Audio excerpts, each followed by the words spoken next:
Welcome to Telugu focus TV. నేను మీ శ్రీనివాస్ రెడ్డి. ఇలాంటివి చేయాలంటే కూడా భయపడాలి అంటున్నారు చంద్రబాబు. అంతేకాకుండా పవన్ కళ్యాణ్ గారు కూడా కొంత ఘాటుగానే వ్యాఖ్యానించారు.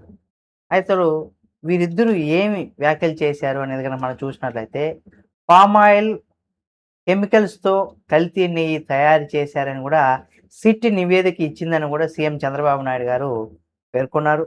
అయితే వైసీపీ హయాంలో చాలా అపచారాలు చేశారని, మళ్ళీ ఎదురు దాడి చేసే ప్రయత్నం కూడా చేస్తున్నారు.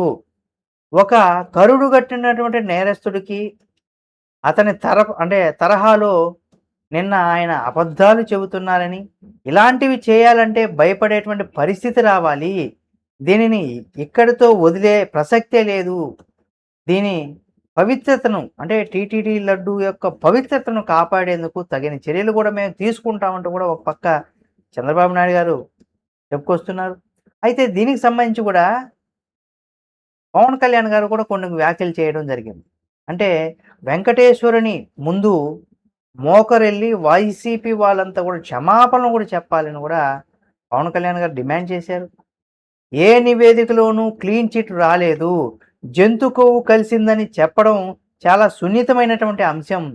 2022లోనూ కల్తీ కలిసిందనేసి కూడా రిపోర్ట్లు వస్తే వాటిని తొక్కిపెట్టి వాళ్ళకి అంతా వాళ్ళకంతా తెలిసే చేశారు.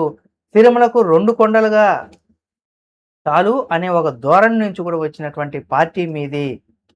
రథం కాలిపోతే పిచ్చోడు అంటారు, అంటే పుచ్చోని చేశారు అంటారు, అంటే ఒక పిచ్చోడు రథం కాల్చేశారు అంటున్నారు అని వ్యాఖ్యానించారు. మరి ఆ భగవంతుడి పైన కూడా మీరు పగబట్టారు అన్నట్టుగా కూడా చెప్పడం జరిగింది. అంటే వైసీపీ హయాంలో హిందుత్వం పైన అనేక దాడులు జరగగానే దీనికి సంబంధించి కూడా పవన్ కళ్యాణ్ గారు పేర్కొన్నారు. అంతేకాకుండా తిరుమల లడ్డు కల్తీ వ్యవహారం పైన కూడా కూటమి మీడియా సమావేశం నిర్వహించి వీళ్ళు భగవంతుడి పైన పగబట్టారు, 59.7 లక్షల కిలోల కల్తీ పామాయిల్తో చేసినటువంటి కోట్ల లడ్డూల్లో కొన్ని అయోధ్య కూడా పంపారు. వీళ్ళు చెప్పినటువంటి కల్తీ నెయ్యికి సంబంధించి ఆన్ రికార్డు సాక్ష్యాలు కూడా దొరికాయి. భగవంతుడి పైన పగబట్టిన వాళ్ళు సర్వనాశనం అయిపోతారంటూ కూడా మరోవైపు పవన్ కళ్యాణ్ గారు ఘాటుగానే విమర్శలు చేశారు. మరి ఈ విమర్శలు ఎంతవరకు దారితీస్తాయి?